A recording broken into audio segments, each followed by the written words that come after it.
पहा, आपल्या भारत मातेला स्वातंत्र्य मिळवून देण्यासाठी भगतसिंगांनी खूप मोठी क्रांती केली, पण त्या क्रांतीमध्ये त्यांना फाशी शिक्षा घोषित करण्यात आली. ज्या वेळेला भगतसिंगाची आई त्यांना तुरुंगामध्ये भेटण्याकरता गेली, तेव्हा त्या मातेच्या डोळ्यामधून अश्रू बाहेर आले. त्या भगतसिंग म्हणाले, मा रोने का नाही, तू विरोधी मा हो, तू जर रडलीस तर बाकी तरुण या क्रांतीमध्ये सहभागी होणार नाही. तेव्हा ती माता म्हणाली, अरे भगतसिंगा बाळा, अरे माझी एकूण आज धन्य झाली. माझ्या पोटामधला गोळा स्वातंत्र्याच्या प्राप्तीसाठी बलिदान देतोय, याचा मला स्वाभिमान आहे. तरी पण माझ्या डोळ्यात अश्रू बाहेर का आले हे तुला आईच्या जन्म घेतल्याशिवाय कळणार नाही.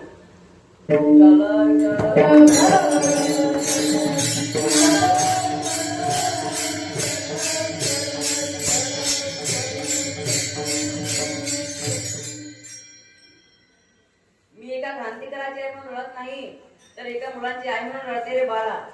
आणि आईचे प्रेम काय असते हे तुला कळणार नाही. याचप्रमाणे रघुमाईने सुद्धा आपल्या मुलांच्याकडे प्रेमाने मायने बघितले. मुलांना सोडून जावे वाटत नव्हते. पहा, आपली सामान्य आई जर गावाला जायचं म्हटलं तर मुलांना सोडून जावे वाटत नव्हते, आणि ही माता तर कायमची सोडून जाणार होती. इकडे चारी भावंड सकाळी झोपेमधून उठले.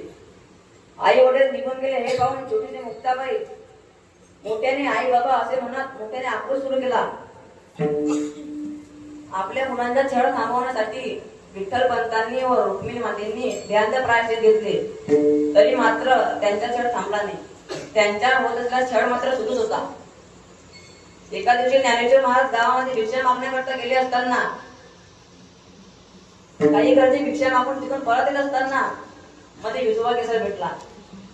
तो म्हणाला, संन्यासी मुलो, तुम्ही गावामध्ये